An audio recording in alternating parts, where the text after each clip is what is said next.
नमस्कार, मैं हूं प्रियांशा। आप देख रहे हैं न्यूज प्लस 21 पर देश विदेश और राज्य की 20 प्रमुख खबरें। अशोक जुनेजा होंगे छत्तीसगढ़ पुलिस के नए मुखिया, डीएम अवस्थी की लेंगे जगह। असम करीमगंज में ऑटो रिक्शा और ट्रक के बीच हुई जबरदस्त भिड़ंत। छठ पूजा करके लौट रहे 10 श्रद्धालुओं की हुई दर्दनाक मौत। अभिनेत्री श्रावंती चैटर्जी ने छोड़ा भाजपा का साथ। तमिलनाडु में जारी है बारिश का कहर, अगले 3-4 दिन तक राहत नहीं, बदतर हो सकते हैं हालात, अलर्ट जारी। कासगंज थाने में युवक की संदिग्ध मौत, विपक्ष का योगी सरकार पर हमला।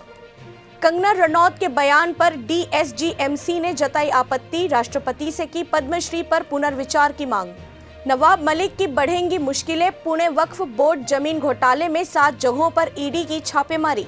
ऑक्सीजन कांड से चर्चा में आए डॉक्टर कफील को योगी सरकार ने किया बर्खास्त। बीआरडी में बच्चों की मौत पर कार्यवाही। काशी विश्वनाथ मंदिर में स्थापित होगी कनाडा से लाई गई माता अन्नपूर्णा की प्रतिमा। सलमान खुर्शीद की किताब पर बवाल, हिंदुत्व को बताया आईएसआईएस और बोको हराम जैसा संगठन। पंजाब विधानसभा में सीएम चन्नी की स्पीच के दौरान सिद्धू और अकाली दल के नेताओं में झड़प, आई हाथापाई की नौबत। राजस्थान में एक व्यक्ति एक पद का फॉर्मूला, जा सकती है गहलोत समर्थक समेत कई मंत्रियों की कुर्सी।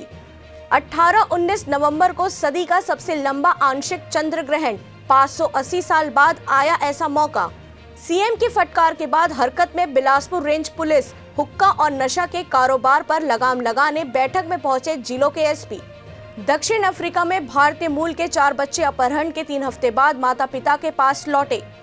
बाइडेन ने वैश्विक आपूर्ति श्रृंखला पर कोविड-19 के प्रभाव को समझाते हुए भारत और ब्राजील का जिक्र किया। छत्तीसगढ़ भाजपा को लगा झटका, 3 जनपद सदस्यों ने फिर से थामा कांग्रेस का हाथ। सोनीपत महिला रेसलर की कोच ने ही कर दी भाई समेत हत्या। अमृता फडणवीस ने नवाब मलिक को भेजा कानूनी नोटिस। महानरेंद्र गिरी की संदिग्ध मौत मामले में आनंद गिरी को झटका, खारिज हुई जमानत अर्जी। देश विदेश और राज्य के ऐसी ही प्रमुख खबरों के लिए सब्सक्राइब करें हमारा चैनल और देखते रहिए न्यूज प्लस 21, आपके हक की बात।